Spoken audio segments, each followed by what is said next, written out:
तो गाइस कैसे हैं आप सब लोग। ब्लड डीमन आर्ट की फर्स्ट एपिसोड के साथ हाजिर हूँ। जैसे कि आप सभी को पता चल ही गया होगा कि मेरी पहले वाली जो सीरीज जिसको मैंने स्टार्ट किया था और अभी तक सिर्फ 6 ही एपिसोड्स अपलोड की थी, master of the divine word, वो सीरीज की सारी एपिसोड्स मेरे चैनल से डिलीट हो चुकी है क्योंकि उसके ऊपर कॉपीराइट स्ट्राइक आ गई थी। एक वीडियो के ऊपर स्ट्राइक आई और बाकी की सारी वीडियोस को यूट्यूब की तरफ से ब्लॉक कर दिया गया था। इसी वजह से मुझे वो रिमूव करना पड़ी और जल्दी में मैंने ये वाली सीरीज को पिक कर लिया है। उम्मीद करता हूँ कि आपको उसकी जगह पर ये वाली सीरीज पसंद आएगी। तो इस एपिसोड की शुरुआत में दो लोगों को दिखाया जाता है जो कि एक क्लिफ के ऊपर खड़े होते हैं और उसके नीचे एक एबिस होती है, यानी कि एक खाई होती है और इस खाई को होपलेस डीमन एबिस कहा जाता है क्योंकि कभी यहाँ पर डीमंस और टेरेंस के दरमियान में फाइट हुई थी और कहा जाता है कि डीमन किंग यानी डीमन एम्परर यहीं पर इस जगह पर मरा था। तो ये दोनों लोग यहाँ पर क्यों खड़े होते हैं? इन दोनों लोगों ने अपनी फैमिली के एक यंग मास्टर को बोरी में बंद करके उसको मारकर यहाँ पर इस एबिस के अंदर फेंक दिया होता है। दोनों ऊपर खड़े बातें कर रहे होते हैं, एक दूसरे से कहता है कहीं लॉन्ग फैमिली वालों को इस बारे में पता न चल जाए। दूसरा उससे कहता है नहीं, उन लोगों को इस बारे में नहीं पता चलेगा। तभी ये लड़का कौन सा कोई महान इंसान था, ये एक बेवकूफ था और ऊपर से इसके पास तो कल्टीवेशन की पावर भी नहीं थी। वैसे भी ये याओ फैमिली का एक बहुत ही बेकार सा लड़का है, कौन सा इसके मरने पर किसी को फर्क पड़ने वाला है। दूसरा बंदा उसे कहता है लेकिन ये तुम्हारा भाई भी तो है, तुम भी तो याओ फैमिली के यंग मास्टर हो, ऊपर से ये लॉन्ग फैमिली का सन इन लॉ है यानी कि ये उनका दामाद है। दूसरा बंदा उसे कहता है अपनी बकवास बंद करो, हमने जो करना था वो कर दिया है, हमने इसकी डेड बॉडी को भी अब यहाँ पर फेंक दिया, अब ये यहाँ से बाहर तो नहीं निकल सकता। यही बात यहाँ पर लॉन्ग फैमिली वालों के दामाद की, तो उनको दूसरा दामाद भी दिया जा सकता है। मैं भी उनका दामाद बन सकता हूँ क्योंकि मैं भी तो याओ फैमिली का यंग मास्टर हूँ। तो दोनों यहाँ पर इसकी डेड बॉडी को बोरी में बंद करके फेंक कर वहाँ से चले जाते हैं। तो हमारे यंग मास्टर की यानी जो हमारा हीरो है जिसका नाम याओ जुई है, उसका हाथ उस बोरी के अंदर से बाहर निकलता है और बोरी के अंदर से उसका बहुत सारा ब्लड बह रहा होता है। यहाँ पर हमारा याओ जुई मर चुका है। उसके मरने के बाद उसका जब ब्लड वहाँ पर निकल रहा होता है क्योंकि जैसे इसको होपलेस डीमन एबिस कहा जाता है, तो यहाँ पर बहुत सारे डीमंस की आत्माएं भी रहती हैं। जब वो ब्लड वहाँ से बाहर निकलता है तो वहीं पर एक डीमन और पड़ा होता है, एक डीमन का जेम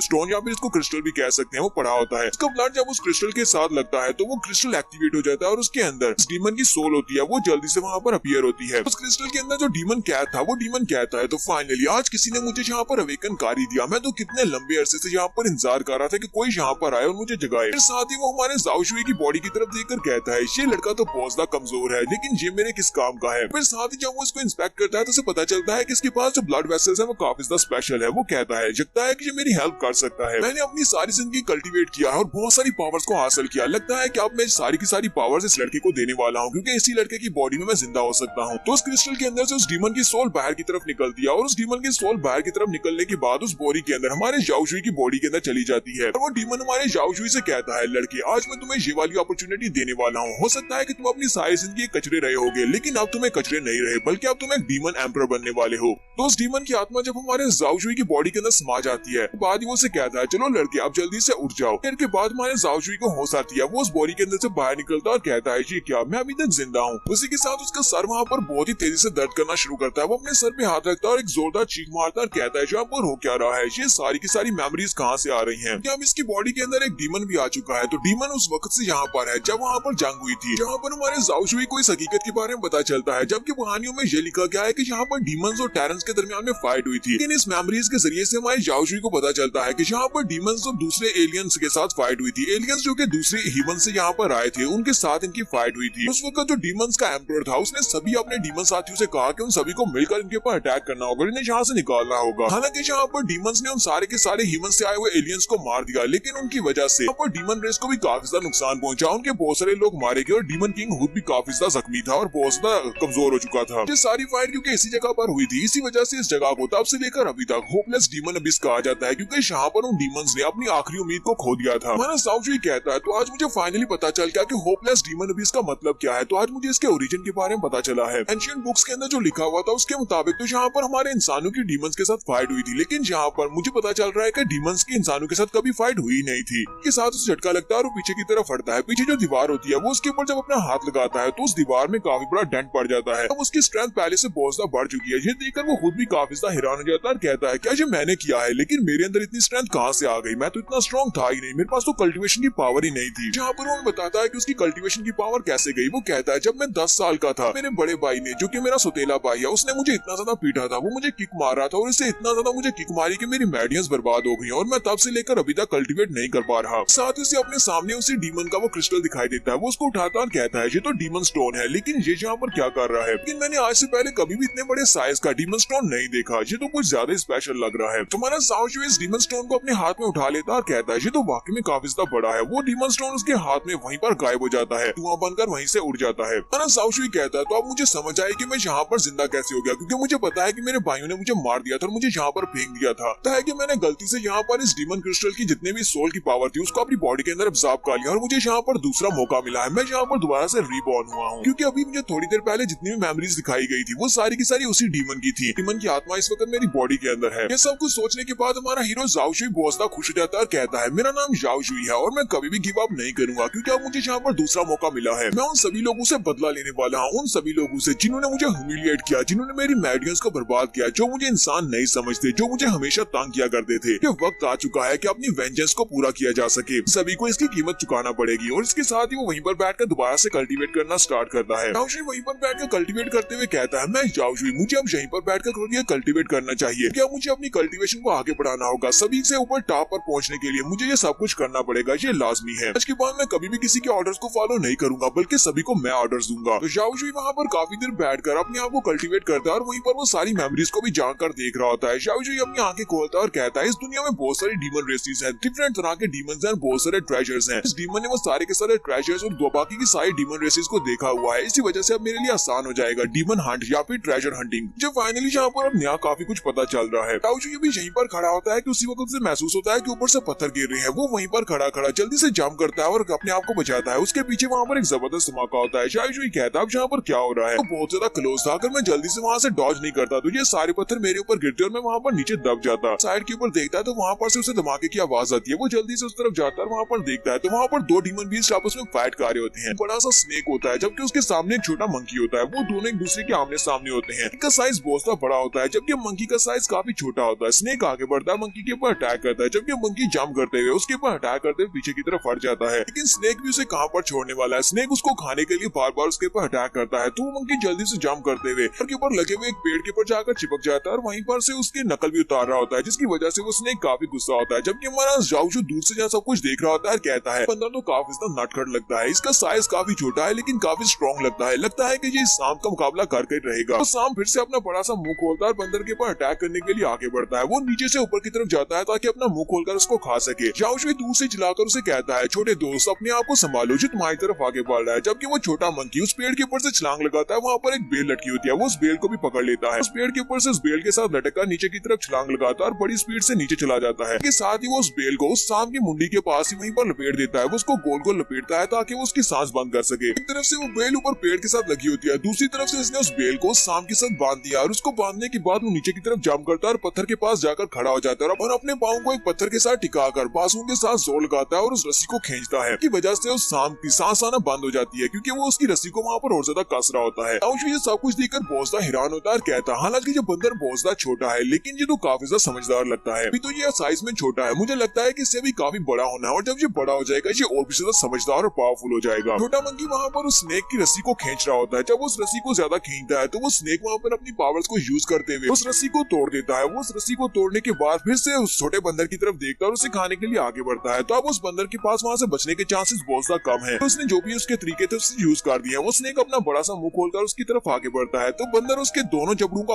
अपने हाथों से पकड़ लेता है। वो दोनों हाथों के साथ उसके जबड़े को खोल कर रखा होता है। स्नेक अभी भी अपने मुंह को बंद करने की कोशिश कर रहा होता है ताकि वो इसी तरह ही उसे निकल जाए। जाओ शुई कहता है लगता है कि उस बंदर के हाथों से ये सब कुछ निकलता जा रहा है, मुझे उसकी मदद करना पड़ेगी वरना वो छोटा बंदर तो स्नेक का नाश्ता बन जाएगा। वहीं पर हमारे जाओ शुई को साथ एक बड़ा पत्थर दिखाई देता है। वो कहता है लगता है मैं उसकी हेल्प कर सकता हूँ और हमारा जाओ शुई भागता हुआ जाता है और जाकर उस पत्थर को उठाता है और उस पत्थर को उठाने के बाद जल्दी से ऊपर की तरफ जंप करता है और उस स्नेक के सर में जबरदस्त तरीके से वो पत्थर मारता है। वो पत्थर उस स्नेक के सर में लगता है तो वो पत्थर टुकड़े टुकड़े हो जाता है, लेकिन उस स्नेक के सर के ऊपर जरा भी असर नहीं होता क्योंकि उस स्नेक के जो स्केल्स होते हैं वो बहुत ज्यादा हार्ड होते हैं। जाओ शुई कहता है लगता है कि अब मेरी भी वाट लगने वाली है क्योंकि इसके स्केल तो बहुत ज्यादा हार्ड है और अब मैं भी इसके निशाने पर हूँ। तो वो स्नेक वहीं से अपनी पूंछ को घुमाता है और हमारे जाओ शुई के ऊपर अटैक करता है, जिससे हमारा जाओ शुई पीछे वाली दीवार के जाकर पटकता है। जाओ शुई के पीछे पटकने के साथ ही वो उठकर देखता है तो उसके मुंह से ब्लड निकल रहा होता है, यानी कि वो जख्मी हो जाता है। कि उसी वक्त वो बंदर की तरफ भी देखता है। वो बंदर जल्दी से जंप करते हुए दीवार के ऊपर से चढ़कर इसके बाहर चला जाता है, यानी क्लिफ के ऊपर चला जाता है। जाओ शुई चिल्लाकर उसे कहता है बंदर कहीं कि तुम तो कुछ ज्यादा ही बेवफा निकले। मैंने यहाँ पर तुम्हारी जान बचाने के लिए अपनी जान को दांव पर लगा दिया, लेकिन तुम यहाँ पर मुझे अकेले छोड़कर भाग रहे हो। साथ ही हमारा जाओ शुई हंसना शुरू कर देता है और कहता है क्या वाकई में ऐसा होने वाला है? मैं अभी भी यहाँ पर जिंदा हुआ हूँ और क्या मैं यहाँ पर दोबारा से मरने वाला हूँ? वो बड़ा सा डीमन स्नेक भी हमारे जाओ शुई के सामने आकर खड़ा हो जाता है। वो उसकी तरफ देखकर अपनी जुबान निकाल रहा होता है, जबकि हमारा जाओ शुई कहता है अब लगता है कि वाकई में यहाँ पर मरने वाला हूँ। लेकिन साथ ही उसी वक्त बाद उसकी बॉडी के अंदर से वो डीमन की सोल जो होती है वो एक्टिवेट होती है और उसके अंदर से वो एक बड़ा सा डीमन बाहर निकलता है जो कि एक उसके एनर्जी स्पिरिट फॉर्म में होता है। झाओ जुई की आंखों का कलर भी चेंज हो जाता है और झाओ जुई कहता है नहीं, मैं यहाँ पर मार नहीं सकता क्योंकि अभी तक मेरा वेंजेंस कंप्लीट नहीं हुआ। मुझे अभी अपने वेंजेंस के लिए यहाँ पर जिंदा रहना होगा, मुझे उन सभी से बदला लेना है। मैं कम से कम इस जगह के ऊपर किसी बड़े से स्नेक के हाथों से तो नहीं मर सकता। तो यहाँ पर हम लोग अपने एपिसोड 1 का एंड करेंगे। तो नेक्स्ट एपिसोड में देखेंगे कि क्या हमारा झाओ जुई स्नेक को मार डालेगा और उसके बाद क्या वो इस होपलेस डीमन बीस्ट से बाहर निकल पाएगा या नहीं।